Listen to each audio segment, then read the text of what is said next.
Hepimiz bir film izlemeye başlarken belli beklentilerle başlarız. Bolca korkacağım, belki biraz sert bir aksiyon izleyeceğim ya da sadece biraz eğleneceğim diye düşünürüz. Ama bazı filmler var ki tüm bu beklentilerimizi yıkar, bizi ters köşe yapar. Tam her şeyi anladığımızı düşünürken film bize öyle bir darbe indirir ki tüm hikayeyi bambaşka bir gözle görmemizi sağlar. İşte bu yüzden filmin başından sonuna kadar sıkılsak bile o sondaki şok sayesinde iyi ki de bu filmi izlemişiz deriz. İşte ben de size bugün en sevdiğim türlerden biri olan yani ters köşe filmlerden 10 tane öneri yapacağım. Ben filmlere geçerken siz de daha fazla bu tür öneriler için kanala abone olabilirsiniz. İlk filmle başlayalım.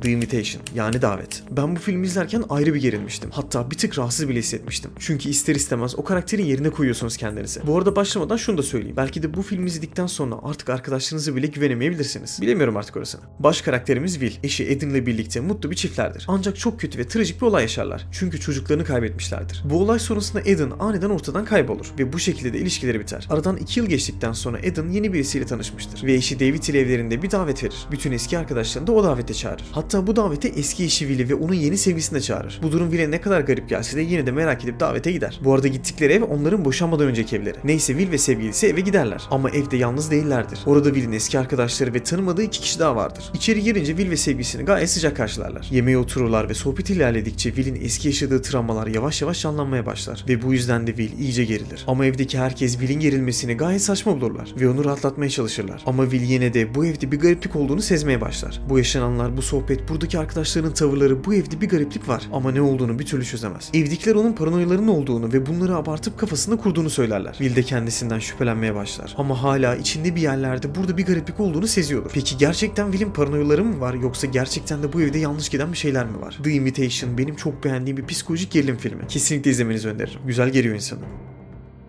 Şimdi de sırada İspanyol yapımı bir film var. The Body yani gece hastanede çalışan bir güvenlik görevlisi kameralarda bir terslik olduğunu fark eder ve üst kata morga doğru gider. Biz morgda ne olduğunu bilmiyoruz ama o korkarak arkasına bakmadan kaçmaya başlar ve o anda bir araba çarpması sonucu hastaneye kaldırılır ve yoğun bakıma girer. Polisler de bu olayı araştırmaya başlıyor. O güvenlik görevlisi ne gördü? Neden bu kadar korkmuş olabilir? Ve polisler de bu araştırma sonucunda görürler ki morgda bir kadın cesedi kaybolmuş. Hemen kadının kocasına ulaşırlar ve şüphelenmeye başlarlar. Peki cesede ne oldu? Kim almış olabilir? Yoksa kadın ölmedi mi? The Body gerçekten aklınızda oynayacak çok iyi bir gerilim ve gizem filmiydi. İzlemeniz lazım. Tüylerim diken diken olmuştu izlerken.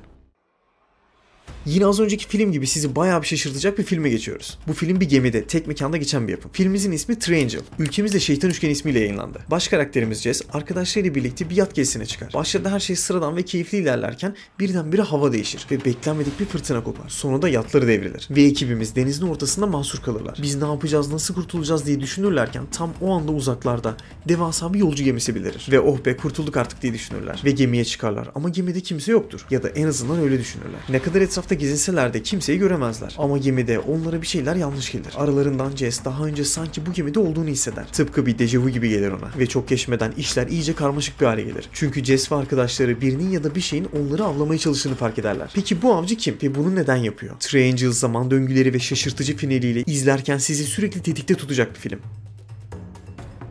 Eğer Triangle hoşunuza gittiyse sıradaki film Coherence. Bir grup arkadaş sıradan bir akşam yemeği için bir araya gelirler ve o gece gökyüzünde nadir görülen bir kuyruklu yıldız geçişi yaşanmaktadır. Başta her şey normaldir ta ki elektrikler kesilene kadar. Elektrikler gidince hemen dışarı bakarlar ve başka bir evde hala ışıkların yandığını fark ederler. Merak edip oraya gittiklerinde ise düşüncelerini alt üst edecek bir şey görürler ve bu noktadan sonra olaylar akıl almaz bir hale gelir. Zaman mekan algınız yerle bir olur. Coherence düşük bütçeli ama zekice yazılmış bir bilim kurgu ve gerilim filmiydi. Eğer beyin yakan, thriller üretmenize neden olan filmleri seviyorsanız mutlaka izleyin derim.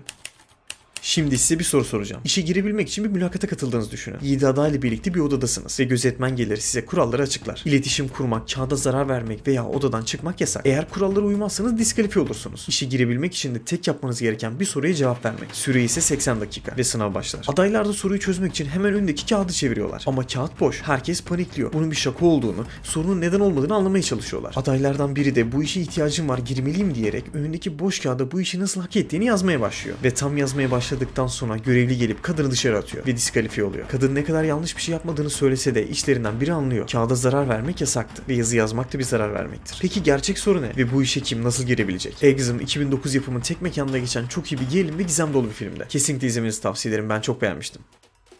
Sırada Stephen King'in kaleminden çıkma bir film var. The Mist. Bu filmi çok beğenen de oldu, beğenmeyen de oldu. Ama ne olursa olsun sadece son final sahnesi için bile izlemeniz gereken bir film. Güvenin bana, gerçekten şok edici güzel bir finali vardı. Ben çok beğenmiştim. Konuya geçersek bir kasabada sıradan bir gün birdenbire yoğun bir sis kasabayı kaplar. Baş karakterimiz David de oğluyla birlikte markette mahsur kalırlar. Çünkü dışarıda sis o kadar yoğundur ki birkaç metre ötesini bile görmek imkansız hale gelir. Marketin içindeki insanlar da paniklemeye başlar ve çok geçmeden dışarıdan gelen garip sesler duyulur. Hatta o sırada içeriye de dışarıdan biri girer ve dışarıdan gelen adam "Siste bir şey var, aramızdan birini içine aldı" der. Herkes daha fazla paniklese de bazıları yine de yardım almak için dışarı çıkmaya kalkar. Ama geri dönemezler. Ve çok geçmeden markette mahsur kalanlar aralarında anlaşmazlıklar yaşamaya başlar. Sonra da gruplaşmalar oluşur. Peki asıl korkulması gereken dışarıdaki sis mi yoksa marketin içindeki insanlar mı? Film ilerledikçe her şey yavaş yavaş ortaya çıkarken gerim gerim geriliyorsunuz. Ve o final sahnesi geldiğinde inanın bana aklınızdan uzun süre çıkmayacağı bir final oluyor. The Mist hem psikolojik hem de gizem ve gerilim sevenler için harika bir ters köşe filmi. Kesinlikle izleyin ve yorumlarınızı yazın, merak ediyorum.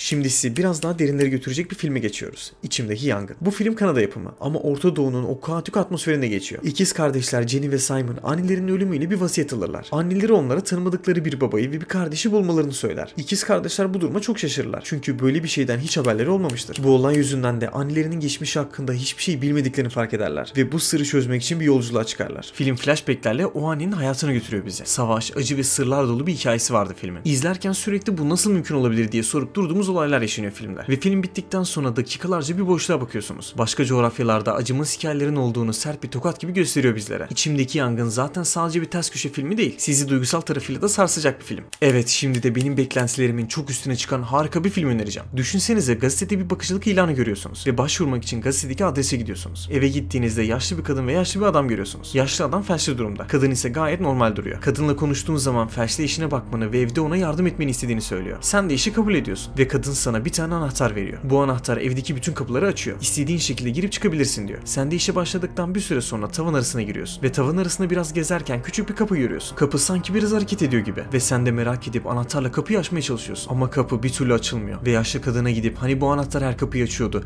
tavan arasındaki kapıyı açamadı" diyorsun. Kadın da sana "O kapı biz geldiğimizden beri kilitli, hiç açılmadı, sakın sen de tavan arasına gitme. Çünkü kocam bir gün tavan arasında gördüğü bir şey yüzünden böyle felç kaldı" diyor. Ve sen de biraz korkuyorsun ve tamam diyorsun. Ve aradan günler geçiyor. Bir gün gece yaşlı adamın odasına giriyorsun. Odasına gittiğinde yaşlı adamı odada göremiyorsun. Ve bir bakıyorsun pencerede açık kalmış. Hemen pencereden dışarı bakıyorsun ve yaşlı adamın çatıda sürünerek kaçmaya çalıştığını görüyorsun. Ve ona yardım etmeye çalışırken adam çatıdan düşüyor. İşte o sırada eşi de hemen oraya geliyor. Sen de yardım etmek için adamın tekerlek sandalyesini almak için yukarı çıkıyorsun. Ve odadaki yerdeki çarşafta üzerinde "yardım et" yazdığını görüyorsun. Peki o yaşlı adam çatıya nasıl çıktı? Ve o tavan arasında ne var? The Skeleton Key izlerken sonunda şok olduğum, benim aşırı beğendiğim çok iyi bir gizem ve gerilim filmiydi. Kesinlikle izlemeniz lazım. Mutlaka izledikten sonra yorumlarınızı yazın. Finali nasıl bulduğunuzu çok merak ediyorum.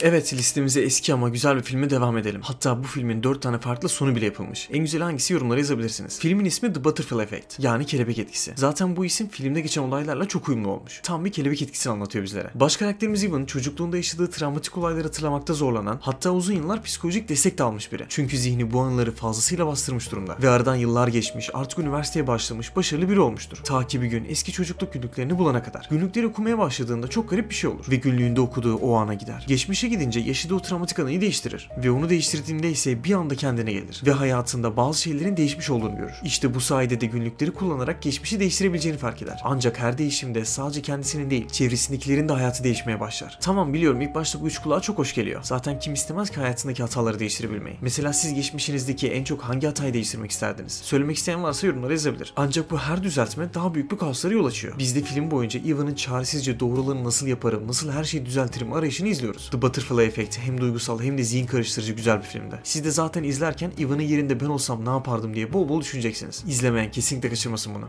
Artık son filmimize geldik. Bu önereceğim filmde yaşadığınız her şey sanki hiç olmamış gibi. Siz eminsiniz ama kimse size inanmıyor gibi bir film var. Bir gece abiniz kaçırılıyor. Siz de panikle polisi arıyorsunuz ve aracın plakasını veriyorsunuz. Ama polis size böyle bir plaka yok diyor. Ve aradan 19 gün geçtikten sonra abiniz eve geri dönüyor. İyi misin, ne oldu diyorsunuz. Ama abiniz size hiçbir şey hatırlamıyorum diyor. Bu size çok garip gelse de sonuçta abiniz geldi diye mutlusunuz. Sonra aradan birkaç gün geçiyor ve fark ediyorsunuz ki abiniz çok daha farklı davranıyor. Sanki o değil de başka biri gibi. Ve bu yüzden bir gece abinizi takip ediyorsunuz. Karanlık sokaklarda mafya tipli adamlarla buluşuyor. Abim böyle biri değildi, bu adamlarla ne işi var falan derken yakalanıyorsunuz. Gözlerinizi açtığınızda kendi odanızdasınız. Hemen abinize koşup ne oluyor, onlar kimdi falan diyorsunuz. O da size hayal görmüşsün sen, kullandığın ilaçlar yüzünden oluyor bunlar diyor. Peki asıl gerçek ne? Sorun sende mi yoksa başka bir şey mi var? Forgotten gizemi ve gerilimiyle sizi sonuna kadar kitleyecek bir film. Kesinlikle izleyin, sonra yorumlara puanınızı yazın. Bakalım ortalama kaç puan çıkacak bu film? Benim için tam 8'lik bir filmde.